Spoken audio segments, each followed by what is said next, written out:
Welcome to our channel. నేను మీ లక్ష్మణ్. ప్రస్తుతం మనతో పుట్టినారు ప్రముఖ real estate adviser Nandi Rameshwara Rao గారు. సార్ నమస్తే. నమస్తే. ఎలా ఉన్నారు? బాగున్నాను, మీరు ఎలా ఉన్నారు? Fine sir. ముందుగా రియల్ భూమ్ ప్రేక్షకులందరికీ సంక్రాంతి శుభాకాంక్షలు. మీకు కూడా సంక్రాంతి శుభాకాంక్షలు. సో ఎలా ఉంది 2023లో రియల్ ఎస్టేట్ గ్రాఫ్ చూస్తే ఎలా ఉంది? 2024లో ఎలా ఉండబోతుంది? ఎందుకంటే ప్రభుత్వం చేంజ్ అయింది ఇప్పుడు. అంటే ఇది చాలా టిపికల్ క్వశ్చన్ లక్ష్మీనారాయణ. మీరు అన్నీ నన్ను వచ్చినప్పుడు ఎలా అంటే ఇరికించే క్వశ్చన్లు అడుగుతారు యాంకర్స్. ఎందుకంటే మేము స్పాట్ రేట్లో ఉంటాం కదా, మీరు తప్పించుకుంటారు, మాకు కామెంట్లు వస్తాయి. సో 2023 లాస్ట్ 10 yearsలో చూసుకుంటే నా పర్సనల్ ఒపీనియన్ ప్రకారం 2023లో జరగాల్సినవి జరగలేదనేది నా అపోహ. ఎందుకంటే ఎప్పుడైనా రియల్ ఎస్టేట్ గ్రో అవ్వాలి అంటే, ఇన్ఫ్రాస్ట్రక్చర్ గ్రో అవ్వాలంటే, స్టేట్ గ్రో అవ్వాలంటే గవర్నమెంట్స్ స్టేబుల్గా ఉండాలి. అంటే మీరు జరగాల్సినవి జరగలేదని ఒక మాట అన్నారు. అంటే 2023 ఎలక్షన్ టైం తెలంగాణలో. 23 ఫోకస్ అంతా బేసిక్ ఏంటంటే 23 ఎలక్షన్ అనేది డిసెంబర్లో వచ్చింది. 3 నెలలు 4 నెలల ముందు ఎలక్షన్. కానీ ఎలక్షన్ ఇయర్ అంటారు కదా దాన్ని. ఇయర్ అన్న నేను అంత కరెక్ట్ కాదు. ఎలక్షన్ ఇయర్ అనొచ్చు, మనం అనుకోవడానికి పబ్లిక్ కాబట్టి ఏదైనా అనుకోవచ్చు. బట్ నేను ఏదంటే మేజర్ జూన్ నుండి జూలై నుండి ఎఫెక్ట్ పడింది.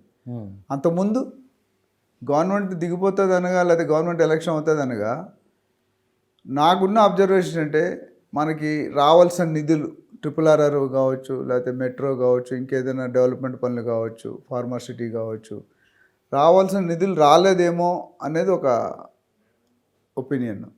రెండోది వర్క్ జరగాల్సిన స్పీడ్గా వర్క్ జరగలేదు, ఇది నా అబ్జర్వేషన్.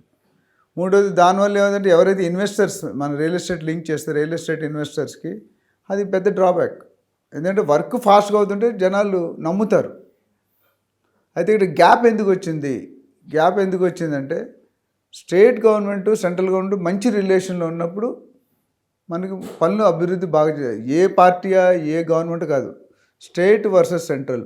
ఒక్కోసారి సేమ్ గవర్నమెంట్స్ ఉంటాయి, ఒక్కోసారి వేరే గవర్నమెంట్ ఉంటాయి. బట్ ఆ రిలేషన్ కార్డియల్ రిలేషన్ ఉంటే మనకి ఇప్పుడు మీకు తెలుసు భేదాలు. ఇప్పుడు గవర్నర్కి సీఎంకి కొద్ది క్లాష్ వస్తుంది, సీఎంకి పిఎంకి క్లాష్ వస్తుంది. క్లాష్ అంటే ఒపీనియన్ డిఫరెన్స్, ఆన్ స్టైల్ అయింది, ఇన్ స్టైల్ అయింది. అదే మనం సామరస్యంగా హ్యాండ్ ఇన్ గ్లౌస్ కలిసిపోతే మనకి రావాల్సిన నిధులు కొద్దిగా స్పీడ్గా వచ్చి, ఇప్పుడు ప్రస్తుతం ఫర్ ఎగ్జాంపుల్ ఈ సంవత్సరంలో వచ్చిన గవర్నమెంట్ కలుపుకొని వెళ్ళాలని ఒక తప్పనైతే ఉంది, ఒక ప్రయత్నం అయితే ఉంది. దానిలో ఏమవుతుంటే కాంగ్రెస్ పార్టీ ఉంది, సెంట్రల్లో బీజేపీ ఉంది, దాంతో సంబంధం లేదు. మన ఇంటర్నల్ రిలేషన్స్, పబ్లిక్ రిలేషన్స్ కరెక్ట్గా పెట్టుకుంటే జరగాల్సిన పనులు రావాల్సిన కొద్ది స్పీడ్గా రావచ్చు. ఒక క్లాష్లో వెళ్ళిపోయామనుకోండి, ఫండ్స్ ఆపే సమస్య ఉంది. రకరకాల రీజన్స్ ఉంటాయి. మన ఫండ్స్ రానప్పుడు ప్లానింగ్ దెబ్బతింటుంది. ఇప్పుడు RRR report actual last year completion అయిపోవాలి, కానీ ఇంతవరకు వర్కే స్టార్ట్ అవ్వలేదు. ఇప్పుడు ల్యాండ్ పూలింగ్ అనేది చేస్తున్నారు. ఇప్పుడు నెక్స్ట్ 5 years అవుతుందా, 10 years అవుతుంది, 330 kilometers స్ప్రెడ్లో ఉంది అది. సో అది కంప్లీట్ అయితే కంప్లీట్ సినారియో మారిపోతుంది. ఒకసారి మనం పరిశీలిస్తే ప్రతి ఎలక్షన్ అప్పుడు ఒక 3 నెలలు బిజినెస్ డల్గా ఉంటుంది. ఇప్పుడు ఎలక్షన్ అయిపోయింది, రిజల్ట్ వచ్చినాయి, 1 month అయిపోయింది. బిజినెస్ ఎందుకు ఆ గ్రాఫ్ పెరగట్లేదు? అంటే నేను గత 3 నెలల నుంచి ఎలా ఉందో జనవరిలో కూడా అలానే ఉంది, డల్గా ఉందని చెప్పి కూడా ఒక ప్రచారం కాదు, బయట ట్రేడ్ వర్గాలు మాట. వాస్తవం అండి. ఎందుకంటే ఎలక్షన్ అనేది ఒక ఇన్వెస్టర్కి ఇన్సెక్యూరిటీ మొదలవుతుంది, ఇన్సెక్యూర్డ్ ఫీలింగ్. ఎందుకంటే ఇప్పుడు నేను ఇన్వెస్ట్ చేస్తాను, నెక్స్ట్ వచ్చిన గవర్నమెంట్ ఎటువంటి కథనాలు చేస్తుంది, ఎటువంటి డెసిషన్ తీసుకుంటుంది, ఎటువంటి మార్పులు చేస్తుంది. So wait and watch. Same government వస్తే ఒకలా ఉంటుంది. అంతకుముందు కూడా మాట్లాడుకున్నాం. వేరే గవర్నమెంట్ వస్తే సేమ్ గవర్నమెంట్ వచ్చింది అనుకోండి, వితౌట్ ఎనీ గ్యాప్ కొట్టుకెళ్ళిపోతుంది. ఎందుకంటే వాళ్ళు పెట్టిన పాలసీనే దాన్ని కంటిన్యూ చేసి అలో చేస్తారు. కొత్త గవర్నమెంట్ వచ్చింది అనుకోండి, దే విల్ చేంజ్. డెఫినెట్గా పాతవాడికి కొత్తవాడికి తేడా ఉంటుంది. సో కొత్తగా గవర్నమెంట్ వచ్చినప్పుడు ఏం చేసినా వాళ్ళు పాలసీలు పెట్టడానికి ట్రై చేస్తారు, వాళ్ళు రూల్స్ పెట్టడానికి ట్రై చేస్తారు, వాళ్ళు ఫేమ్ ట్రై చేసుకుంటారు, వాళ్ళ నేమ్ ట్రై చేసుకుంటారు. సో వాళ్ళు పాలసీలు పెట్టుకుంటారు. సో అది ఎప్పుడు కూడా కొత్త గవర్నమెంట్ వచ్చినప్పుడు పాత. సో ఇవన్నీ ఒక క్లారిటీ రావడానికి ఒక 1 month అయితే అవ్వదు, 1 month 100 days అయితే పడుతుంది. అంటే గవర్నమెంట్ కూడా చెప్తుంది అంటే వాళ్ళు పెట్టిన పథకాలు కావచ్చు రకరకాలుగా.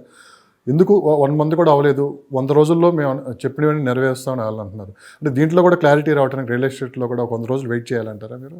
అంటే వెయిట్ చేయాలంటే ఇప్పుడు రిక్వైర్మెంట్ బట్టి ఉంటుందండి. మీకు ఇల్లు కావాలంటే నేను లాస్ట్ టైం కూడా చెప్పాను, ఏ పర్పస్లో మీరు కొనుక్కోవాలనుకుంటున్నారు. మీరు ఉండడానికి కొనుక్కోవాలంటే 3 నెలలు కాదు 6 నెలలతో సంబంధమే లేదు, మీరు కొనుక్కోవాల్సిందే. You got married, you got a job, you want to stay. అది గవర్నమెంట్ వచ్చింది మీరు కాపురం ఆపేస్తారా? ఆపరు కదా. ఏవి ఆగుతాయంటే లాంగ్ టర్మ్ ఇన్వెస్ట్మెంట్స్, ట్రేడింగ్ చేసేవి అవి ఆగుతాయి.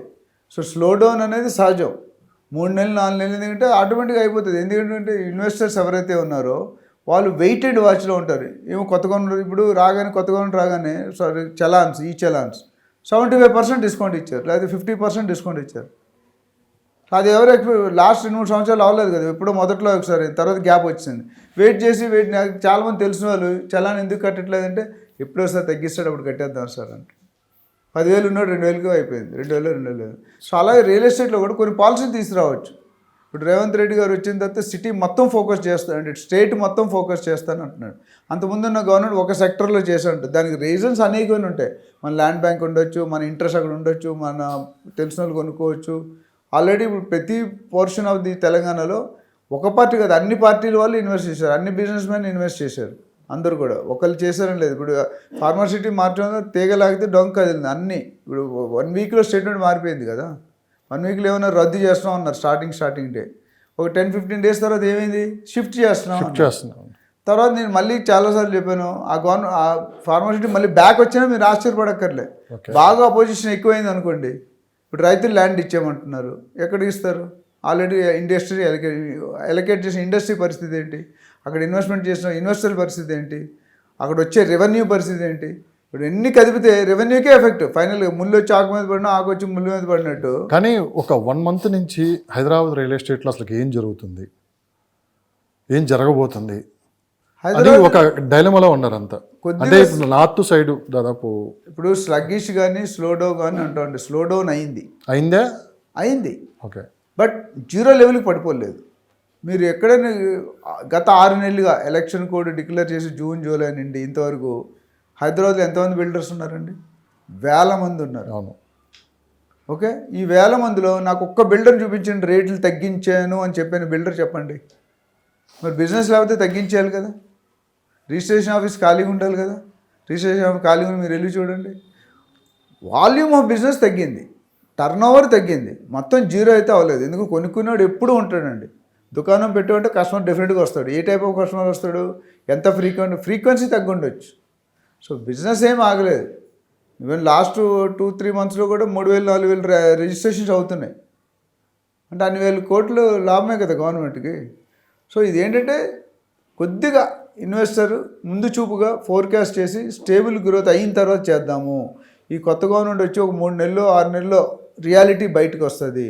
వచ్చినప్పుడు ఫుల్ స్వింగ్లో. ప్లస్ ఇంకోటి కూడా మీకు లాస్ట్ టైం వీడియోలో చెప్పింది ఏంటంటే, ఇన్వెస్ట్ చేసేవాళ్ళు తెలంగాణ వాళ్ళు మాత్రం కాదు, తెలంగాణ వాళ్ళు కొంత శాతం పాయింట్ అక్కడికే వస్తున్నారు సార్. ఇన్వెస్ట్ చేసేవాళ్ళు తెలంగాణలో మాత్రమే కాదు, నాన్ లోకల్స్ ఎక్కువ ఉన్నారని చెప్పి కూడా మీరు అన్నారు, చాలా ఇంటర్వ్యూలో కూడా మీరు చెప్పారు. అవును. అంటే మీరు ఒక జనవరి వచ్చేసింది, దాదాపు ఎలక్షన్ అయిపోయి ఫలితాలు వచ్చే 1 మంత్ కంప్లీట్ అయిపోయింది. రేపు మళ్ళీ ఆంధ్రప్రదేశ్లో కూడా ఎలక్షన్ జరగబోతుంది మార్చిలో. అవును. సో ఎంత లేదన్నా కానీ అక్కడ గవర్నమెంట్ ఒకవేళ చేంజ్ అయినా కానీ, ప్రజెంట్ గవర్నమెంట్ వచ్చినా కానీ ఎంత కొంత హైదరాబాద్ రియల్ ఎస్టేట్ మీద ప్రభావం చూపిస్తుందని చెప్పి కూడా బయట వినిపిస్తున్నమాట. ఆ ప్రభావం చూపిస్తుంది అంటే తాత్కాలికం, పర్మనెంట్ ప్రభావం అయితే కాదు. కానీ ఏపీలో వచ్చే గవర్నమెంట్ని పట్టే ఉంటుంది, అది తాత్కాలికమా, దాని ఎఫెక్ట్ ఎలా ఉంటుంది అనేది చెప్పి కూడా ఏపీ గవర్నమెంట్ వచ్చింది, ఏపీ ఇన్వెస్టర్స్ వరకు పరకు పడుతుందండి. ఇక్కడ బదులు అక్కడ మంది షిఫ్ట్ అవ్వచ్చు. ఇప్పుడు ఏం చేశారంటే తెలంగాణ అక్కడ ఏమొస్తుందని మనకు తెలీదు. ఏ గవర్నమెంట్ వచ్చినా పాత గవర్నమెంట్ వస్తే ఒకలా ఉంటుంది, కొత్త గవర్నమెంట్ వస్తే కొద్ది చేంజెస్ ఎక్కువగా కనిపించచ్చు అని ఎక్స్పెక్ట్ చేస్తాను. కానీ దాని ఎఫెక్ట్ ఎంతో కొంత తెలంగాణ మీద ఉంటుందని అదే వస్తుంది. ఇందాక చెప్పిన పాయింట్ కూడా, ఆంధ్ర ఇన్వెస్టర్స్ ఎంతమంది ఉన్నారు తెలంగాణలో? 100% ఇన్వెస్టర్స్ ఆంధ్ర వాళ్ళే ఉన్నారా? కాదు, ఆంధ్ర వాళ్ళు ఉన్నారు. తెలంగాణ రాకముందు, స్టేట్ స్ప్లిట్ అవ్వకముందు కూడా ఆంధ్ర ఇన్వెస్టర్స్ ఎక్కువ మంది హైదరాబాద్లో ఉన్నారు, ఇప్పటికీ ఉన్నారు. కాదే మన పాత 5 years అక్కడ ఏపీ గవర్నమెంట్ కొద్దిగా స్టేబుల్గా కొద్దిగా పర్ఫెక్ట్గా లేనందువల్ల ఎక్కువ మంది షిఫ్ట్ అయ్యారు. మేబీ కొంత శాతం మళ్ళీ అక్కడ షిఫ్ట్ అవ్వచ్చు, బట్ 100% అయితే ఏం షిఫ్ట్ అవ్వరు. ఎందుకంటే ఆల్రెడీ ఇన్వెస్టిగేషన్లు ఇక్కడే ఉంటారు కదా. కొత్త ఇన్వెస్ట్మెంట్లో ఒక కొత్త గవర్నమెంట్ వచ్చి అక్కడ ఉన్న రియల్ ఎస్టేట్ పాలసీస్ లిబరల్గా ఉండి, లోన్స్ ఇంట్రెస్ట్ రేట్ తగ్గి ఉన్నట్టు ఆటోమేటిక్ డెవలప్ అవుతుంది. బట్ నేను అనేది ఏంటంటే, ఆంధ్ర తెలంగాణ కలిపి 25-30%, 40% అంటే పెరగరు. మిగతా వాళ్ళు ఎవరు? Other parts of the country, north zone, west zone, east zone వాళ్ళు ఉన్నారు. ఇది కాకుండా middle east NRIs, America, London, UK, Paris, Saudi, ఇవన్నీ కూడా వీళ్ళందరూ ఇక్కడే ఇన్వెస్ట్ చేస్తున్నారు. అందరూ చూపు హైదరాబాద్ వైపే ఉంది.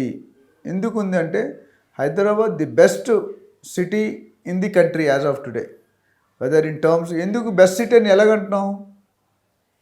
ఇన్ఫ్రాస్ట్రక్చర్ మీరు రోడ్లు చూడండి, మిగతా స్టేట్లు, నేను ఆంధ్ర ఒకటే, మిగతా స్టేట్లు కూడా రేట్ చూడండి, మన రోడ్స్ చూడండి మీరు. ఓఆర్ఆర్ RRR కాన్సెప్ట్ అందరికీ లేదు, ఎంప్లాయ్మెంట్ అన్ని స్టేట్లకి లేదు. ఇప్పుడు కూడా మీరు తెలంగాణలో కూడా కొన్ని జోన్స్ ఇండస్ట్రీ బెల్ట్ లేదు. వెస్ట్లో ఎంత ఉందో ఇండస్ట్రీ బెల్ట్, అక్కడ సౌత్లో లేదు కదా. లేదంటే ఇప్పుడు పికప్ అవుతుంది అనుకున్నా, అది కూడా కొద్ది తేడా వచ్చింది. అదేవిధంగా కాస్మోపాలిటన్ సిటీ, మనది ఏ కల్చర్నైనా మనం యాక్సెప్ట్ చేస్తాం. హైదరాబాద్కు ఉన్న పెద్ద గొప్ప పాయింట్ ఏంటంటే, ఏ స్టేట్, రాజస్థాన్ అవ్వచ్చు, గుజరాత్ అవ్వచ్చు, మధ్యప్రదేశ్ అవ్వచ్చు, ఇంకేదైనా అవ్వచ్చు, లేదా బయట వాళ్ళు అవ్వచ్చు, ఫారినర్ అవ్వచ్చు, మన అన్నిటికీ మన డోర్స్ ఓపెన్ ఉన్నాయి. Investors are looking at a very macro level concept. Macro level అంటే చాలా బ్రాడర్ వ్యూలో చూస్తున్నారు. చూసినప్పుడు గత 10 సంవత్సరాలుగా గ్రోత్, ఇప్పుడు మీరు ఎలక్షన్లో కూడా చూసుకుంటే సిటీ వాళ్ళు ఓటేశారు ఇక్కడ ప్రజెంట్ పాత గవర్నమెంట్కి. సిటీ బయట వేయలేదు. ఎందుకు వేయలేదు? గ్రోత్ అనేది హైదరాబాద్లో ఎంత కనిపించిందో మిగతా నిజామాబాద్ అవ్వచ్చు, లేకపోతే వేరే ఏమైనా ప్లేసెస్ అయితే అక్కడ గ్రోత్ అవ్వలేదు, అంత ఎక్స్పెక్ట్ చేసినంత అవ్వలేదు. అందుకని ఇప్పుడు కొత్త గవర్నమెంట్ ఏం చేసింది, ఫోకస్ మార్చింది. ఇక్కడ పెడుతూ దీంతో పాటు అది కూడా కలుపుకెళ్తా ఉంటాం. సార్ మీరు అన్నారు రేవంత్ రెడ్డి గారు తీసుకున్న నిర్ణయాలు రియల్ ఎస్టేట్పై, అసలు మొత్తం రియల్ ఎస్టేట్ ఎలాంటి ఎఫెక్ట్ చూపించింది రియల్ ఎస్టేట్ మొత్తం మీద? అంటే ఇప్పుడు ఏ పనైనా, ఇప్పుడు నేను చాలాసార్లు చెప్పానండి, మ్యారేజ్ అవ్వగానే బర్త్ ఇవ్వలేం పిల్లలకి, దానికి ఒక ప్రాసెస్ టైం ఉంటుంది, రైట్? ఏదైనా మనం డిగ్రీ జాయిన్ అయ్యాం, 3 సంవత్సరాలు చదివింది 3 నెలలు అవ్వదు కదా. సో అది కావడానికి దాని కంక్లూజన్ సామెతలు చెప్పుకోవడానికి బాగుంటుంది, కానీ ఒరిజినల్ గ్రౌండ్ లెవెల్లో పరిస్థితులు చూస్తుంటే గ్రౌండ్ లెవెల్లో కాస్త మార్కెట్ డల్గా ఉందని చెప్పి కూడా, ఒక కన్ఫ్యూజ్ వాతావరణంలో ఉన్నారని చెప్పి కూడా వినిపిస్తుంది. మార్కెట్ డల్ ఇప్పుడే కానీ ప్రతి ఎలక్షన్ స్టేజ్లో అదే స్టేజ్ ఉందండి. ఇవాళ కొత్తగా రేవంత్ రెడ్డి గారు వచ్చారని, అది ఇంకొకరు వచ్చారని కాదు, మీరు గత 5 టర్మ్స్కి వెళ్ళండి, ప్రతిసారి ఎలక్షన్ వచ్చేటి ఈ 3 నెలలు 6 నెలలు చర్చ అనేది జరుగుతూనే ఉంది. నందమూరి తారక రామారావు గారు ఉన్నప్పుడు, చంద్రబాబు నాయుడు ఉన్నప్పుడు, రాజశేఖర రెడ్డి గారు ఉన్నప్పుడు, XYZ ఉన్నప్పుడు కూడా రియల్ ఎస్టేట్ ఎక్కడా ఆగలేదు, కానీ స్లో డౌన్ ఉంది.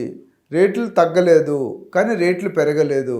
రేట్లు అనేది కరెక్షన్ అవుతుంది, స్టేబుల్గా అయిపోయింది. యాక్చువల్ ఆర్టిఫిషియల్ జంప్ ఏదైతే జరిగిందో అది సెటిల్ అవుతుంది.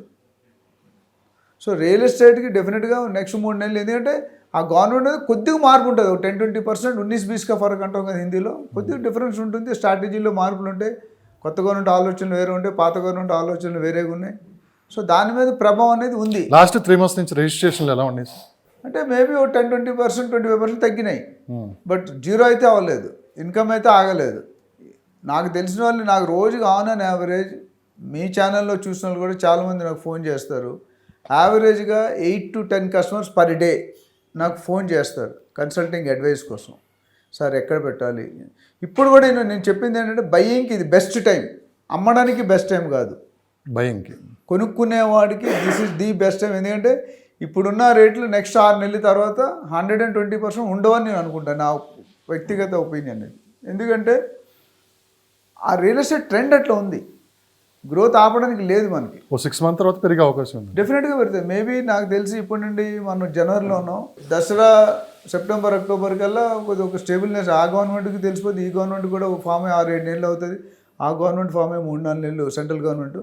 సో ఇంక్రీజ్ అనేది డెఫినెట్గా ఇప్పుడు ఆల్రెడీ కొంతమంది బిల్డర్స్, కార్పొరేట్ కంపెనీస్, నేను విన్నది, నేను మెంటరింగ్కి వెళ్తాను కాబట్టి, ఫిబ్రవరి నుండి కొంతమంది పెంచుతున్నారు, మార్చ్ నుండి కొంతమంది పెంచుతున్నారు, కొంతమంది ఎలక్షన్ తర్వాత పెంచుతారు. సో ఇప్పుడు కొనుక్కునే వాళ్ళు డబ్బులు ఉంటే ఇప్పుడు కొనుక్కోవడం the best time for buying. Selling అయితే ఆగండి, ఇప్పుడే అమ్ముకోవద్దు. అమ్ముకుంటే మీకు ఫ్యాన్సీ ప్రైస్ రాదు, throw away price. Until unless మీకు కంపల్సరీ రిక్వైర్మెంట్ ఉంది, అర్జెంట్, ఇంకా కొంపలు మునిగిపోతున్నాయి అంటేనే అమ్మండి. కానీ రియల్ ఎస్టేట్ వర్గాల్లో అసలు ఎలాంటి చర్చ నడుస్తుంది బేసిక్గా ఎలక్షన్లు అయిపోయిన తర్వాత? చర్చ ఏముందండి, ఇన్వెస్టర్ 30-35 సంవత్సరాల నుంచి మీరు ఈ ఫీల్డ్లో ఉన్నారు. అవును, సాధారణంగా మీ ఫ్రెండ్స్ కావచ్చు, రకరకాల వ్యాపారస్తులు, మీరు మీట్ అవుతూ ఉంటారు. వాళ్ళ ఆలోచన కావచ్చు, మార్కెట్ గురించి వాళ్ళ అంచనాలు కావచ్చు, అసలు వాళ్ళ ఆలోచన ఎలా ఉందండి? మీరు ఆలోచన నాకు తెలిసి స్టేబుల్గా ఉన్నాయండి, ఏం ప్రాబ్లం లేదు. అందరికీ ఫోర్కాస్ట్ చేసినట్టే ఈ ఎలక్షన్ 3 నెలలు 4 నెలల ముందు, ఎలక్షన్ 3 నెలలు 4 నెలల తర్వాత అది మందం అవుతుంది, కొద్దిగా స్లో అవుతుంది, స్లో డౌన్ అవుతుంది, జీరో అవ్వదు. ఎప్పుడు కూడా జీరోకో -0కు పడిపోలేదు, పడదు. దానికి నిదర్శనం ఒకటే, ఒకవేళ పడిపోయే స్టేజ్ అంటే బిల్డర్స్ రేట్లు తగ్గించేసి తక్కువ రేట్లకు అమ్మేసుకొని వెళ్ళిపోవాలి. కానీ అదైతే లేదు, అది లేదు. హోల్డింగ్ కెపాసిటీ లేని వాళ్ళు ఒకరిద్దరు ఏమైనా కొద్దిగా ఎక్కువ పెంచట్లేదు. నేను అంటుంది, నాకు నిన్న వచ్చిన ఒక కంపెనీ, 2 కార్పొరేట్ కంపెనీస్ అండి, from February 15th or something they are increasing the rates. So కస్టమర్కి ఆల్రెడీ ముందు ఇచ్చారు, ఎగ్జిస్టింగ్ కస్టమర్ మేము నెల రోజుల తర్వాత ఇంత గజానికి 2,000 రూపాయలు పెంచుతున్నాము, కొనుక్కునే వాళ్ళు ఇప్పుడు కొనుక్కొని అడ్వాంటేజ్ తీసుకోండి అనేది ఆల్రెడీ డిక్లేర్ చేసి సర్క్యులర్స్ వచ్చేసినాయి ఇంటర్నల్గా, బయటికి రాలేదు. సో అలా వాళ్ళు పెంచుతున్నారంటే వాళ్ళు బిజినెస్ చేస్తున్నట్టు కదా. పెద్ద కంపెనీలు 1 కోటి రూపాయలు 2 కోట్లు పెట్టి మేనేజ్ చేస్తారు కొంతమంది పెద్ద పెద్ద కంపెనీస్. వాళ్ళు ఎలా సర్వే అవుతారు బిజినెస్ లేకపోతే? మూసేయాలి కదా కంపెనీలు.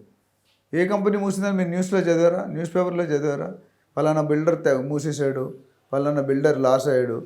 కొంతమంది చెప్పవచ్చు, కొన్ని స్టాటస్ సింబల్ కోసం, ప్రెస్టేజ్ కోసం కొన్ని లాస్ అనేది చెప్పరు. బట్ అంతా భరించలేని లాస్ ఉంటుంది. నెట్ ప్రాఫిట్ వేరు, గ్రాస్ ప్రాఫిట్ వేరు. నెట్ లాస్ వేరు, గ్రాస్ లాస్ వేరు. సో గ్రాస్ లాస్ ఉండొచ్చు, నెట్ లాస్ అయితే ఉండదు. ఎవరైనా కమర్షియల్ టర్మ్స్ ఫైనాన్షియల్గా చూసుకుంటే net loss is different, net gross loss is different. So before tax ఆ లెక్కలు వేరే ఉన్నాయి, అదన్నీ ఇప్పుడు మనం డిస్కస్ చేయాలి. సార్ మీరు అన్నారు 6 months తర్వాత కంపల్సరీ మంచి రేట్లు అయితే వస్తాయి, ఇప్పుడు కొనుక్కున్న వాళ్ళకి మంచి టైం అని చెప్పి మీరు అంటున్నారు. మరి చాలామంది మరి ఎక్కడ ఇన్వెస్ట్ చేయాలి, లొకేషన్స్ ఎక్కడ బాగున్నాయి అని ఒక ఆలోచన కూడా ఉంది. గత చాలా ఇంటర్వ్యూలో కూడా మనం మాట్లాడుకున్నాం, లొకేషన్ వైజ్ కూడా మనం చెప్పాం. ఇప్పటికీ చాలామంది ఏంటంటే ఒక మంచి బెస్ట్ లొకేషన్ కావాలని చెప్పి కూడా చాలామంది మనం అడుగుతూ ఉంటారు. వాళ్ళకున్న బడ్జెట్ కావచ్చు, అన్ని విషయాలు మనం పరిశీలించాలంటే ఈ 6 నెలల్లోకైనా సో లొకేషన్లో కానీ మనం ఇన్వెస్ట్మెంట్ చేయగలిగితే మీరు అన్నట్లు మంచి మళ్ళీ మనం ఎప్పుడైనా అమ్ముకోవాలని కావచ్చు, లేదంటే ఎక్కువ మంచి రిటర్న్స్ కావాలంటే మటుకు ఏ ఏరియాలో అయితే బాగుంటుంది మీరు ఏం చెప్తారు? బేసికల్లీ ఇన్ జనరల్ చెప్పాలంటే RRRకి 5 kilometers అటు 5 kilometers ఇటు ఎక్కడైనా కొనుక్కోవచ్చు. ఎప్పుడు పూర్తి అవుతుంది RRR? నాకు తెలిసి 5 to 10 years అవుతుందండి. ఎందుకంటే ఇప్పుడు ల్యాండ్ శాంక్షన్ స్టార్ట్ అయినాయి, ల్యాండ్ పూలింగ్ అవుతుంది ఆల్రెడీ, గవర్నమెంట్ ఆర్డర్స్ ఇచ్చారు. ల్యాండ్ పూలింగ్ నాకు ఇంటర్నల్గా ఉన్న ఇన్ఫర్మేషన్ అంటే ల్యాండ్ పూలింగ్ స్టార్ట్ అయింది RRRకి. ఓకే, అది డెఫినెట్గా 1 to 2 years పడుతుంది. ఎందుకంటే అన్ని క్లారిటీ తీసుకోవాలి. ఇప్పుడు చర్చిలు, మసీదులు, టెంపుల్స్ ఉంటాయి, అవి మేజర్ ఛాలెంజ్లు అక్కడ వస్తాయి. అవన్నీ చేయడానికి 1 to 2 years పడుతుంది. దాని తర్వాత మళ్ళీ ప్రణాళిక వేసి స్టార్ట్ చేస్తారు. So it is a long term project. ఏదైనా మెట్రో కానీ లేకపోతే RRR అనుకుంటే ఇవ్వాలనుకుంటే రేపు అయ్యే ప్రాజెక్ట్ పని కాదు. సో డెఫినెట్గా మీరు ఆ RRRకి 5 kilometers అటైనా 5 kilometers ఇటైనా కొనుక్కోవచ్చు ఒకటి ఇన్ జనరల్. లేదు స్పెసిఫిక్గా ఏది లాంగ్ టైం ఇన్వెస్ట్మెంట్ చేసే వాళ్ళకి 5 to 10 years. 10 years ఒకటండి, రియల్ ఎస్టేట్లో 1 year పెట్టి తీస్తే లాభాలు రావండి. ఫస్ట్ 1 to 2 years కొంచెం స్లోగానే ఉంటుంది, రీసేల్ వాల్యూ కూడా రాదు. 3rd, 4th, 5th నా ఎక్స్పీరియన్స్ ప్రకారం 5 years పెట్టుకుంటే డెఫినెట్గా సంవత్సరానికి 20% ఇంక్రీజ్ అయ్యే ట్రెండ్ లాస్ట్ 10 yearsలో కనిపించింది. నెక్స్ట్ 10 years కూడా అదే ప్రిడిక్షన్ చేస్తున్నాం. ఒక 2% ఇటు అవుట్ అవ్వచ్చు. సో యావరేజ్గా చాలామంది బిల్డర్స్ ఏమంటారంటే 2 years 2-3 yearsలో డబుల్ అయిపోద్ది అంటారు. కానీ కాదు, రియల్గా వాస్తవంగా మాట్లాడుకుంటే, రియాలిటీ మాట్లాడుకుంటే 4 to 5 years అనేది మినిమం డబుల్ అవ్వడానికి. 10 yearsలో 5 times అయ్యే అవకాశం ఉంది, 5 to 6 times. ఎందుకు? ఫస్ట్ 5 yearsలో డబుల్ అవుతుంది, నెక్స్ట్ 5 yearsలో ఈ డబుల్ అమౌంట్ మళ్ళీ డబుల్ అవుతుంది. సో 4 to 5 times అనేది ఖచ్చితంగా జరుగుతుంది, provided the builder is good, the builder background is good, the title is clear and the developments are happening round your project. So for ఉదాహరణకి ఇప్పుడు మనకి చాలా రోడ్లు ఉన్నాయి. విజయవాడ హైవే ఉంది, వరంగల్ హైవే ఉంది, ఇటు బెంగళూరు హైవే ఉంది, ముంబై హైవే ఉంది, అన్ని రకాలు. ఇప్పుడు సుచిత్ర, తూప్రాన్, మేడ్చల్ అది ఉంది. చూసుకుంటే లాస్ట్ ఇండస్ట్రీ ఎక్కడైతే ఉందో గ్రోత్ అనేది ఎక్కడ వస్తుందండి? ఇండస్ట్రీ ఉన్నప్పుడు వస్తుంది. ఇండస్ట్రీ ఎందుకు? రకరకాల ఇండస్ట్రీ. మన వెస్ట్ జోన్ పెరగడానికి కారణం ఐటీ ఇండస్ట్రీ. ఇప్పుడు బెంగళూరు హైవే మనం అంటున్నాం, బెంగళూరు హైవే ఎందుకు ఇంపార్టెంట్ అంటే అక్కడికే వస్తాం సార్. మొదటి నుంచి వెస్ట్ జోన్ చాలా 70% పీపుల్ అక్కడే ఇన్వెస్ట్ చేశారు. అక్కడ ఇన్వెస్ట్ చేసిన వాళ్ళందరూ ఇప్పుడు ఒక కన్ఫ్యూజ్ వాతావరణంలో ఉన్నారు. ఏం జరగబోతుంది, కొత్త గవర్నమెంట్ వచ్చింది. వెస్ట్రన్ జోన్లో ఏమేమి కన్ఫ్యూజన్ లేదండి, they are very clear. Already application start అయిపోయి 4 సంవత్సరాలు అయింది. ఇప్పుడు మోకిలాలో ఒక 10 years బ్యాక్ 3,000-4,000 అంటే ఎవరు కొనేవారు కాదు. ఈరోజు 40,000-50,000 అవుతుంది. So there is no confusion as far west zone. రేట్లు అయితే పెరిగే అవకాశం ఉంది, కానీ పెరిగే అవకాశం రాబోయే టైంలో కూడా పెరుగుతుంది. కొద్దిగా అంత స్పీడ్గా పెరగడం అయితే ఖచ్చితం. తగ్గే దాఖలాలు అయితే 99.9% లేవండి. నేను ఎగ్జాంపుల్ అదే చెప్తాను. 10 years ఇప్పటికీ రియల్ ఎస్టేట్లో ఇన్వెస్ట్ చేయాలంటే మనకు అటువైపే చూస్తున్నారు. లేదు, అందుకే కదా ఇప్పుడు వచ్చిన కొత్త గవర్నమెంట్ ఏదైతే ఉందో షిఫ్ట్ చేయడానికే ఫోకస్ మార్చారు కదా. ఇప్పుడు ఏమంటున్నారు, అంతకుముందు గత గవర్నమెంట్ వెస్ట్ జోన్ మీద ఒక రీజన్తో వాళ్ళు అక్కడ కాన్సన్ట్రేట్ చేసి హై రేట్లు పెరిగినాయి. ఇప్పుడు కొత్త గవర్నమెంట్ ఏముందంటే round the city mega townships కడతా ఉంటున్నారు, ఫార్మాసిటీ క్లస్టర్స్ కడతా ఉంటారు. అంటే ఓఆర్ఆర్కి RRRకి మధ్యలో ఏదైతే గ్యాప్ ఉందో, ఇది 165 మీటర్స్, అది 330, 165 కిలోమీటర్స్, అది 330 కిలోమీటర్స్, మధ్యలో ఏదైతే గ్యాప్ ఉందో ఆ గ్యాప్ నంతా ఎలా ఫిల్ చేస్తారు? 10-12 సాటిలైట్ టౌన్షిప్స్ అన్నారు. రైట్ సార్, మీరు అన్నది కరెక్టే. సరే, ఫార్మాసిటీ క్లస్టర్స్గా డివైడ్ చేసి వేరే ప్లేస్కి మారుస్తా అన్నారు. మరి ఇప్పుడు ఇక్కడ ఇన్వెస్ట్ చేసిన వాళ్ళ పరిస్థితి ఏంది? అవి ఎప్పటికి కొత్తగా వాళ్ళు అనుకున్న ప్లాన్ ప్రకారం ముందుకెళ్తే ఎన్ని సంవత్సరాలు పట్టొచ్చు? వాళ్ళకి మరి అక్కడ ఇన్వెస్ట్ చేసే వాళ్ళ పరిస్థితి ఏంటి? ఒక కన్ఫ్యూజ్ వాతావరణం అంటారు కదా దీన్ని. అది శ్రీశైలం హైవే వరకు ఒక కన్ఫ్యూజన్ వాతావరణం ఉన్నది కరెక్ట్ కొంత మేరకు. మరి మెట్రో విషయంలో కూడా కన్ఫ్యూజ్ వాతావరణంలో పడిపోయారు కదా. కానీ మిగతా డెవలప్మెంట్స్ కూడా అవుతాయి. అక్కడ జీరో చేయట్లే కదా. మీరు అనేది ఫార్మాసిటీ తీసేస్తాను అన్నారు, తీసాక నెక్స్ట్ దానికి తుక్కుగూడ అవన్నీ ఇండస్ట్రీ ఆల్రెడీ డెవలప్ అయిపోయింది. తుక్కుగూడ నుండి మీకు ముచ్చర్లు ఎంత దూరం? Hardly 10 minutes drive. సో నేను అనేది ఏంటంటే ఇన్వెస్టర్స్కి డెఫినెట్గా కొంత మేరకు కన్ఫ్యూజన్ ఉంది, కొద్ది గ్రోత్ రేట్ అనేది ఆగింది, అది వాస్తవం. కాకపోతే పర్మనెంట్ సొల్యూషన్ కాదు, దానికి కూడా they are working various solutions. Government is working inside the room, they are working. అది కొద్ది క్లారిటీ వచ్చాక దాని మీద స్పెల్ అవుట్ చేస్తారు. నేను గవర్నమెంట్ అనేది తీసుకున్న ప్రతిరోజు అంటే ఒకేసారి అన్ని డెసిషన్లు చెప్పరు కదా ప్లానింగ్. వీళ్ళ మైండ్లో ఇప్పుడు రద్దు చేస్తూ ఉన్నారు, తర్వాత షిఫ్ట్ చేస్తూ ఉన్నారు, అది బ్యాక్ మళ్ళీ వచ్చినా ఉండొచ్చు, దాన్ని లేకపోతే సగం ఉండొచ్చు. Everything is possible in this world. So government ఎందుకంటే సెంట్రల్ గవర్నమెంట్ కూడా అక్కడ హ్యాండ్ ఉంది కాబట్టి రెండు కలిపి తీసుకుంటారు డెసిషన్. అదే నేను చెప్పాను, సెంటర్ స్టేట్ రిలేషన్షిప్ బాగున్నప్పుడు కొన్ని డెసిషన్ చాలా పబ్లిక్ ఉపయోగపడే డెసిషన్లు ఉంటాయి, లేదంటే ఈగో డెసిషన్. సెంట్రల్ తోటి ఒక అడుగు ముందుకే వేశారు రేవంత్ రెడ్డి గారు. వేశారు, పాజిటివ్ వెళ్తాం. ఆయన రియల్ ఎస్టేట్లో రుచి చూశారు, లాభాలు పొందారు, కన్స్ట్రక్షన్ అనుభవం ఉంది. డెఫినెట్గా we are not expecting him to do a blunder. అది తెలిసి జరిగే అవకాశాలు చాలా తక్కువ. ఎందుకంటే ఆయన రియల్ ఎస్టేట్ మీద ఉన్న ఫోకస్ నాకు తెలిసి ఆయనకున్న దాంట్లో 50%, 40% రియల్ ఎస్టేట్ మీదే ఫోకస్ పెడుతున్నారు. ఈజ్ వెరీ వెరీ క్లియర్ ఏ ఏరియా డెవలప్ చేయాలి, ఎంత వరకు చేయాలి. ఆయన ఏమన్నారు, urban area, suburban area, rural area మూడిటి మీద మెగా ప్లాన్ చేయమన్నారు. అంతకుముందు ఎక్కడ మన ఈ స్టేట్మెంట్ వినలేదు పాత గవర్నమెంట్. మీరు వేసిన అంచనా ప్రకారం ఆయన ఆలోచనలు ఎలా ఉన్నాయి? అంటే ఏ ఏరియా డెవలప్ చేసే అవకాశం ఉందంటారు? ఈ ఆలోచనలు చెప్పడం అనేది చాలా టిపికల్ క్వశ్చన్ అండి. ఎందుకంటే ప్రతి యాక్షన్కి దెర్ ఇస్ ఎ రియాక్షన్. ఇప్పుడు మీకు నచ్చే ఒక వస్తువు నాకు నచ్చాలని లేదు కదా. ఇప్పుడు సీఎం సీట్లో కూర్చున్నప్పుడు, లేదా ఒక GM సీట్లో ఉన్నప్పుడు, ఒక CEO సీట్లో ఉన్నప్పుడు పబ్లిక్ తిట్టడం అనేది సహజం. ఏ CEO ఉన్నా తిడతారు, ఏ GM హెడ్ ఉన్నా తిడతారు. మీ హెడ్ అయినా మా హెడ్ అయినా హెడ్ని తిట్టేవాళ్ళు కొంతమంది ఉంటారు, పొగిడేవాళ్ళు కొంతమంది ఉంటారు. అయితే ఆ పర్సంటేజ్ ఎంత ఉంది, దేని మీద తిడుతున్నారు? ఆయన చేసే యాక్టివిటీస్ వల్ల, ఆయన చేసే ప్రణాళిక వల్ల, ఆయన చేసే ప్లానింగ్ వల్ల, ఆయన ఇచ్చే స్టేట్మెంట్స్ వల్ల. ఆ ఇచ్చిన స్టేట్మెంట్ ఎంతవరకు ఇప్పుడు 6 హామీలు ఇచ్చారు, 6లో 2 అమలు పరుస్తారు, మిగతా 4 100 రోజుల్లో చేయాలి. వాళ్ళు చేస్తామని అంటున్నారు, దానికి ఫండ్స్ లేవని అపోజిషన్ అంటుంది. ఫండ్స్ లేకపోతే ఎలా రావాలని వీళ్ళు ఆలోచిస్తున్నారు. So there is always a slip between the cup and the lip. ఆ గ్యాప్ని కవర్ చేసేవాడు సక్సెస్ఫుల్గా రన్ చేస్తారు. As per the CM is concern, present CM గారి కన్సర్న్ ప్రకారం ఆయనకి ఒక అవగాహన ఉందని నేను అనుకుంటున్నాను. ఆయన నాకేం ఫేవర్ కాదు, నాకు ఏ పార్టీతో సంబంధం లేదు. బట్ ఆయన తీసుకున్న స్టేట్మెంట్లు, ఇచ్చే స్టేట్మెంట్లు ప్రెస్ రిలీజ్లో పబ్లిక్కి ఉపయోగపడేటట్టుగా కనిపిస్తున్నాయి. అది ఇంప్లిమెంట్ అయితేనే దాని రియల్ స్టోరీ బయటకు వస్తుంది. ఇప్పుడు అది జరుగుతుందో చెప్పడం వేరు, ఇంప్లిమెంట్ చేయడం వేరు. ఆలోచన ఉండడం వేరు, దాన్ని అమలుపరచడం వేరు. ఆలోచన ఉన్నంత మాత్రం అమలుపరచాలని గ్యారంటీ లేదు. బట్ ఈయన అమలుపరుస్తానని పద్ధతిలో నాకు ఇంటర్నల్గా వచ్చిందంటే ఈ మెగా ప్లాన్ అనేది మొత్తం స్టేట్కి చేయమన్నారు. అంతకుముందు మేజర్ సిటీ మీద ఎక్కువ ఫోకస్ చేసాం. ఇప్పుడు ఆయన మొత్తానికి స్టేట్ మొత్తానికి చేయమన్నట్టు ఊహాగానాలు ఉన్నాయి. ఆ స్టేట్లో చేసినప్పుడు అందరికీ జస్టిఫై చేయాలి. అన్ని ఇండివిజువల్ సిటీస్ ఏవైతే ఉన్నాయో అన్ని సిటీస్కి జస్టిఫై అయ్యి ప్రతి ఏరియా చిన్న ఏరియాగా డెవలప్ చేస్తే ఆ ఏరియాకి అన్ని ఇప్పుడు ఒక వికారాబాద్లో నిమ్స్ డిక్లేర్ చేశారు. ఆ నిమ్స్ చేసినప్పుడు అక్కడ రేట్లు పెరిగిపోయాయి. లాస్ట్ 1 yearలో 200% పెరిగిపోయాయి రేట్లు. 1 yearలోనే, 5 years అంటున్నాం మనం, 1-2 yearsలోనే పెరిగిపోయింది. సో అంత జంప్ ఎవరు ఎక్స్పెక్ట్ చేయలేదు. మియాపూర్లో పెరిగిపోయినాయి, శ్రీశైలంలో పెరిగిపోయినాయి. సో నేను అనేది ఏంటంటే ఈ క్లస్టర్స్ కనుక both township cluster, pharma city cluster వస్తే ఆల్మోస్ట్ సగం ఏరియా దానికే కవర్ అయిపోతుంది.